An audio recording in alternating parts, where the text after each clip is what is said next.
8:35 de la mañana, día 8 de marzo, último programa del ciclo La Tucumana de verano. Ya el lunes arrancamos con La Tucumana de mañana, ¿sí? Vamos a tener un programa bien completito. A lo largo de hoy, de toda la mañana hasta las 12 vamos a estar en vivo. 95.9 el punto del dial y en YouTube a través de La Tucumana FM.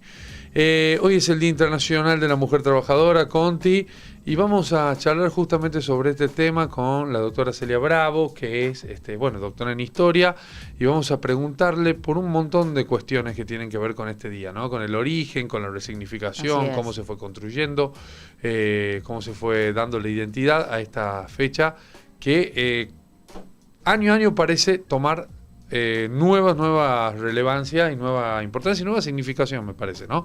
Del otro lado la tenemos ya para darle la bienvenida. Estamos con Conti Venturelli, León Torrente, Gabriel Sanzano la saluda. ¿Cómo le va, doctora? ¿Qué tal? Bienvenida al aire de La Tucumana de verano. Hola, buen día a todos.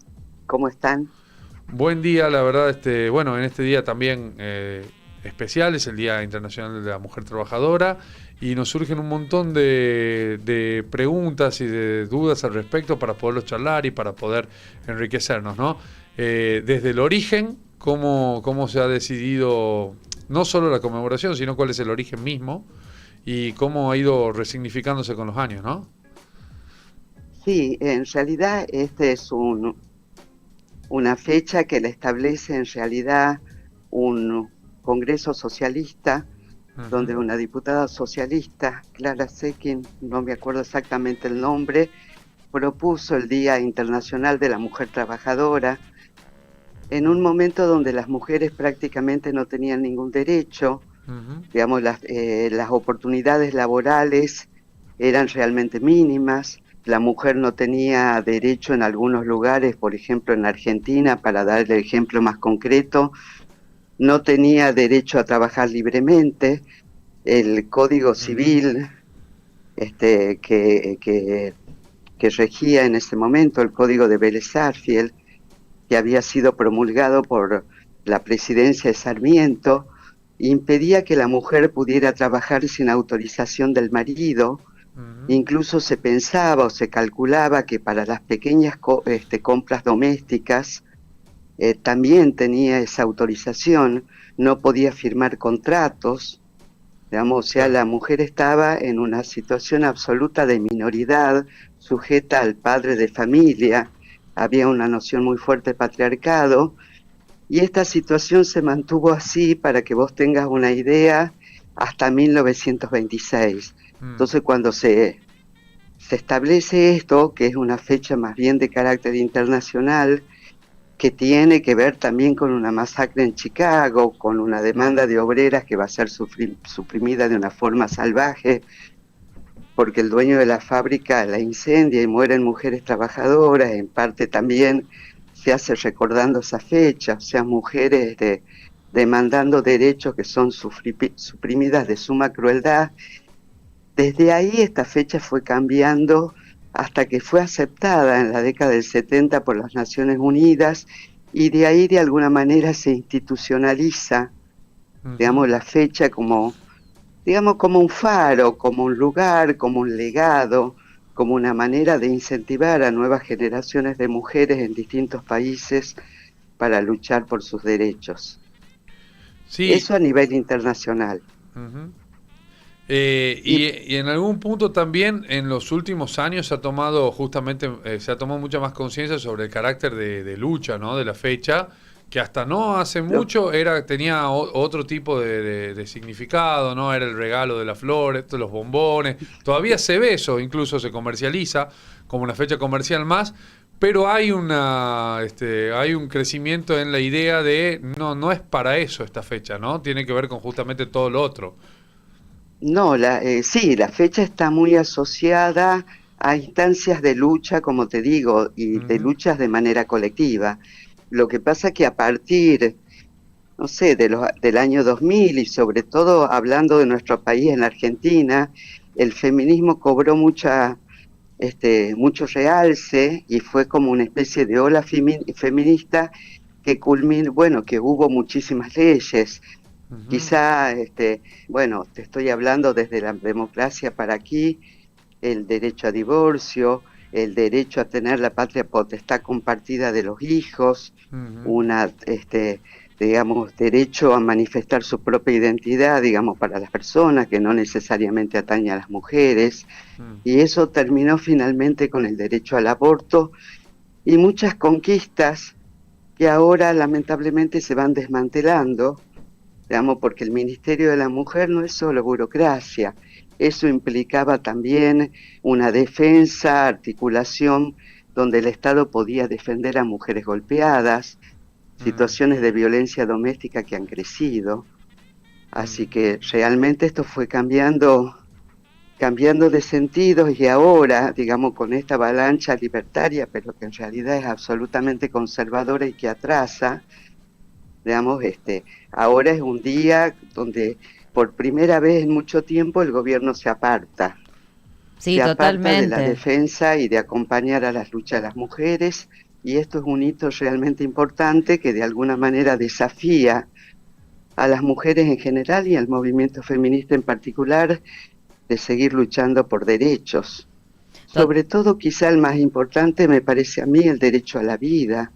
Hay una cantidad de femicidios que realmente es una cosa, quizá porque se las mide mejor ahora, pero yo creo que es un signo de esta nueva época que es espeluznante realmente.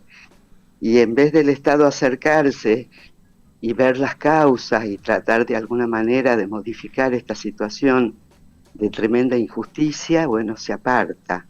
Y eso realmente es peligroso, es preocupante y va todo para atrás, ¿no?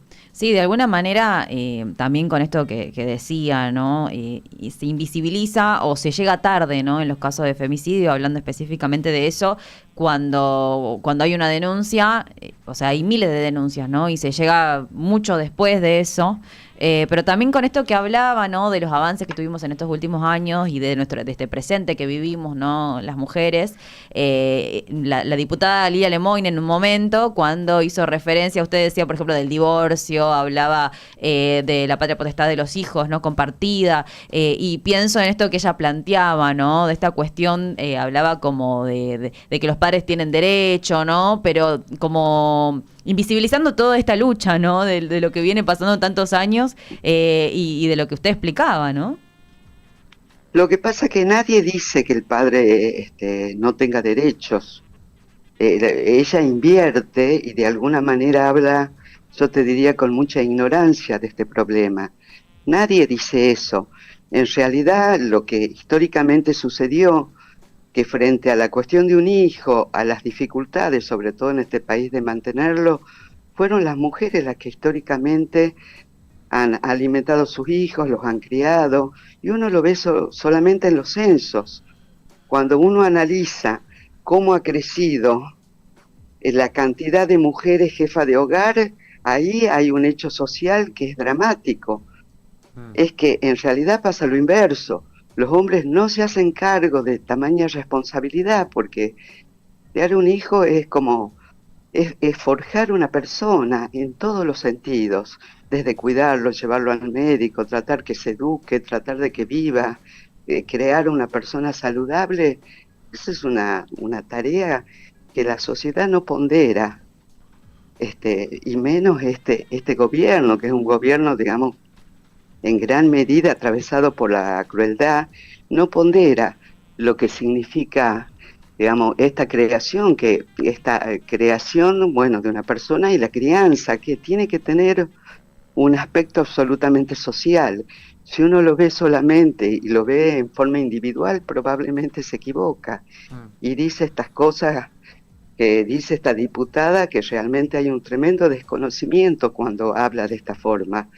Pero el feminismo nunca dijo que los hombres tuvieran derechos, que la paternidad también es necesaria en la crianza. Ujú, Aquí lo que se trata es de ver la realidad, que son la mayoría de las mujeres, millones de mujeres, mujeres, ya sea madres, ya sea abuelas, ya sea tías, que son abuelas, que son las que se hacen cargo realmente de la crianza digamos, de las niñeces que existen en nuestro país. Esa es la verdadera realidad, y esa es realidad con números, De alguna con manera, datos del último censo. sí, totalmente, ¿no? Y de alguna manera también es como que se quiere disminuir, ¿no? La lucha feminista o hacer creer que el feminismo es algo negativo, ¿no? Como llevándolo a ese Como lugar. que sí, no, llevando que el feminismo es agresivo, que el feminismo simplemente ataca, que nada bueno puede salir de ahí, entonces le quita contenido, lo resignifica, y realmente la situación, justamente todas estas cosas son luchas solidarias, son luchas colectivas. Entonces lo que hay es una gran tergiversación desde el punto de vista histórico y desde el punto de vista social de cómo se conquistan derechos, porque Sí. en realidad es eso. Y un nuevo derecho, digamos, hace que la sociedad sea más justa y por lo tanto sea más solidaria, más, digamos, más apacible, menos conflictiva. Lo que hay es una tremenda tergiversación, digamos, de cómo fue la construcción de derechos en nuestro país y en el mundo, en realidad. Sí, incluso que si lo ponemos a ver, hasta podíamos no estar votando, ¿no? Si no se hubiera Mm. luchado por eso en algún momento. Bueno, eso yo estaba hablando de un carisma social, pero vos tenés mucha razón. Digamos, los derechos políticos fueron absolutamente tardíos en las mujeres. La Argentina alcanza de manera tardía respecto de otros países latinoamericanos el tema de la cuestión de los derechos políticos. Y no es casual que se haga en una época determinada, y podríamos decir que el derecho al voto es un derecho que tiene, cuando se lo aprueba, ¿no es cierto?, en el año 51, son prácticamente 30 años de luchas previas de distintas mujeres, y y que se hace una demanda colectiva en el marco, bueno, de una lucha mucho más popular que lleva adelante Eva Perón. Además, a ver, escuchaba también un poco lo que tiene que ver con lo reaccionario de la sociedad, ¿no? Ante cualquier, o de buena parte de la sociedad, tampoco es toda, en cuanto a, bueno, a la conquista de derechos, ¿no? En general, siempre va a haber un sector grande que va a oponerse, que va a tirar del otro lado de la cuerda, y yo veo, es una opinión y también la comparto para ver si la hago en forma de pregunta también, que todavía hay muchas instituciones que no terminan de reaccionar como deberían ante situaciones de violencia sexual, de violencia de género. Incluso acá en Tucumán tenemos, bueno, ahora el juicio, creo, histórico a un ex gobernador, ¿no? Como es José Alperovich, que se está llevando a cabo en Buenos Aires, porque acá en Tucumán no se pudo llevar a cabo y iba a ser todo más difícil seguramente. Pero está pasando que está siendo juzgado un ex gobernador por un caso de violencia sexual. Tenemos ahora esta semana jugadores de fútbol que en nuestra provincia el sábado pasado presuntamente fueron agresores sexuales de una periodista, ¿no? Está la denuncia radicada en la justicia. Tenemos el caso de un funcionario de la universidad y de Canal 10 que sigue todavía en funciones, como es Rodolfo Burgos, que tiene una acusación de un abuso sexual a su hija. Y en algunos casos parece reaccionar la justicia y las instituciones y en otros no. Por ejemplo, en este último que menciono, sigue ejerciendo él su cargo en el canal público, ¿no? Y sigue ejerciendo cargos en la... no sé cómo lo ve usted en general a esto, a cómo vienen reaccionando las instituciones en los casos de violencia de género, de violencia sexual. Mira, yo lo que creo que son como climas de época. En algún momento, cuando se declaró la identidad de género, que la Argentina fue el primer país del mundo, creo que fue del 16, 17, no me acuerdo bien, realmente las instituciones iban más allá de la sociedad.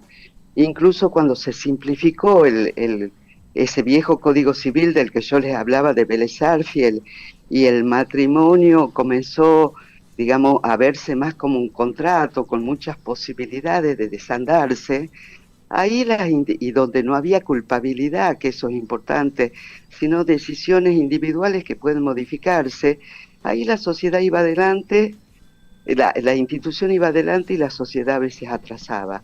Ahora está pasando lo inverso, y probablemente lo que sí pasa es una situación mucho más compleja.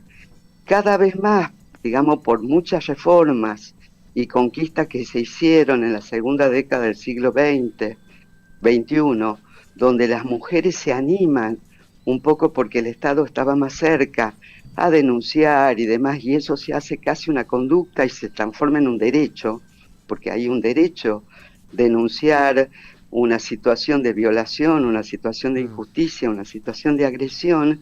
La sociedad no estaba preparada para eso, porque seguramente esta situación del poder y de las relaciones de muchos hombres no educados, digamos, con respecto del poder, esto debe haber pasado siempre. A comienzos del siglo XX, las situaciones de mujeres en una situación de inferioridad. ¿Qué pasa? Uno puede ver también, puede ser una situación inversa, pero no es tan común que el hombre sea el subordinado o el de alguna manera que está en una situación de violencia laboral o de violencia sexual, pero no es lo común. Lo común es que sean las mujeres que están de alguna manera denunciando todo esto, y la denuncia es bueno, la denuncia viene de conquistas de otras épocas y de resonancias que tuvo el Estado en momentos determinados, en un momento de reflujo de esta situación.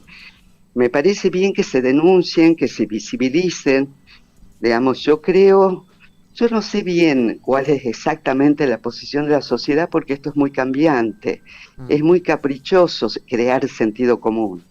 Lo que sí es que si vos estás denunciando todos estos casos que están bien y que deberían ser más investigados, y yo concuerdo con vos, donde la justicia es bastante más lenta, pero por primera vez aparecen en los diarios.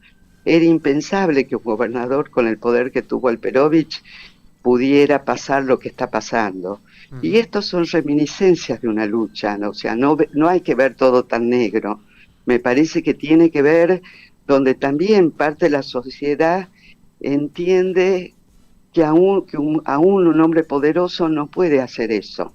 No puede utilizar su prepotencia de poder o prepotencia de riqueza o situación laboral para poder establecer situaciones de dominación o situaciones injustas, imponer a otra persona algún tipo de condiciones sexuales o laborales.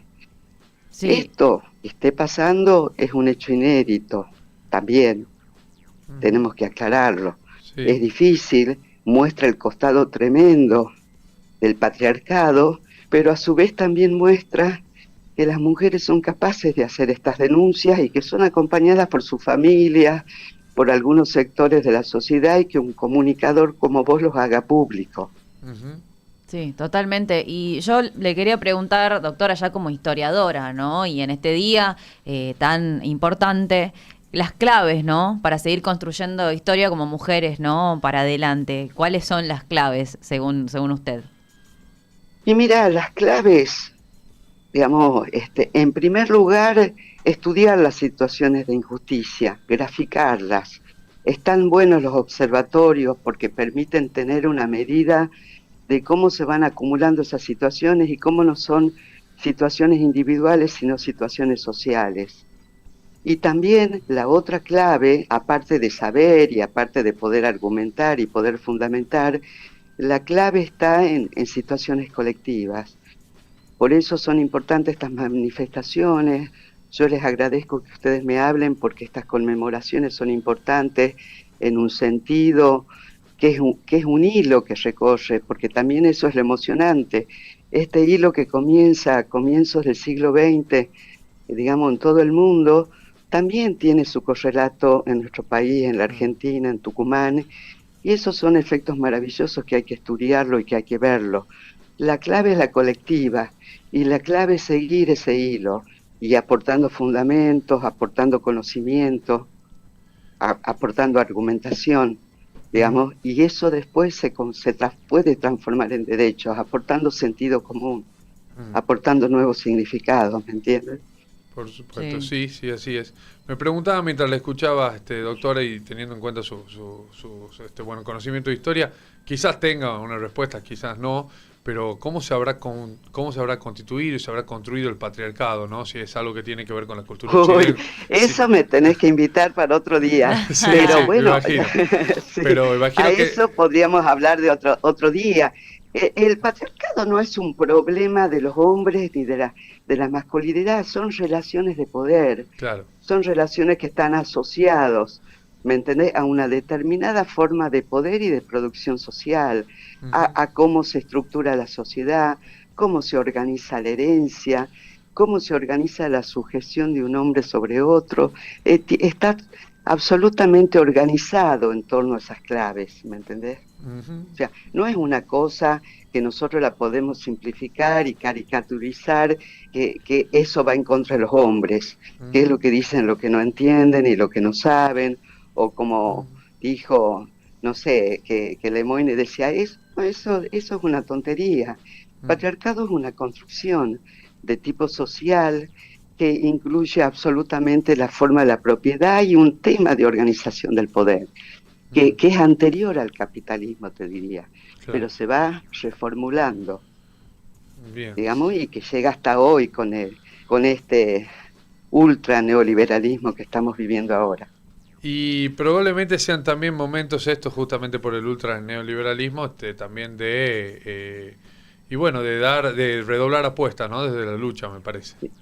Sí, yo creo que sí, y por eso les agradezco la llamada y por lo menos la lucha tiene muchas dimensiones, la lucha es discutir, la lucha es poder aclarar algunos conceptos, es poder restituir los sentidos originarios, digamos, eso también forma parte de la lucha. Por eso, digamos, uno de los principales ataques de este gobierno es al campo cultural y esta utilización terrible, digamos, de la historia desde un punto de vista fundacional y te diría casi mesiánico. Mm. Digamos, todo esto intenta poner en la sociedad como, digamos, que estas cosas pasan, que estas cosas son elegidas y hasta de alguna manera le ponen un tinte religioso y eso no es así. Nosotros tenemos que estudiar y conocer nuestras sociedades y es la única manera de reconstruir esto de una forma solidaria, de una forma que se pueda entender y que se pueda comunicar. Bueno, muchísimas gracias, doctora. La verdad que ha sido una hermosa charla la que hemos tenido y seguramente no faltarán ocasiones, justamente una para Sí. explicar el patriarcado, si es que eso se puede. Bueno, sí se puede. Se puede. Lo que pasa que no en 5 minutos. Claro, Así sí. que bueno, yo les agradezco a ustedes. Gracias, León y el equipo. Y bueno, muchas gracias por llamar. Gracias a usted, muchas gracias. La Adiós. doctora en Historia Celia Bravo, profesora de la Sí. Facultad de Filosofía y Letras de la Universidad Nacional de Tucumán. Creo que la hemos tenido de docente en algún momento. Yo sí, digo, no sé ustedes, pero creería que sí. En la carrera de comunicación, Sí. en algunas materias algún de la momento. historia, sí, claro. Sí. Bueno, la verdad que es uno de los temas del día, el Día Internacional de la Mujer Trabajadora, que vamos también a ir profundizando a lo largo de la jornada. Nosotros estamos en vivo hasta las 12. ¿Vas a ir a marchar hoy? Por supuesto, voy a estar ahí, sí. Bien ahí. Bueno, hay movilizaciones en todo el país también, ¿no? Eso está claro, ¿no? En el 8M siempre es ya, bueno, una tradición, ¿no? Sí, y que creo eso también que va a implicar estos años que por lo menos después vemos cómo se sigue desarrollando, pero se van a volver a levantar las banderas con más firmeza, me parece, que nunca.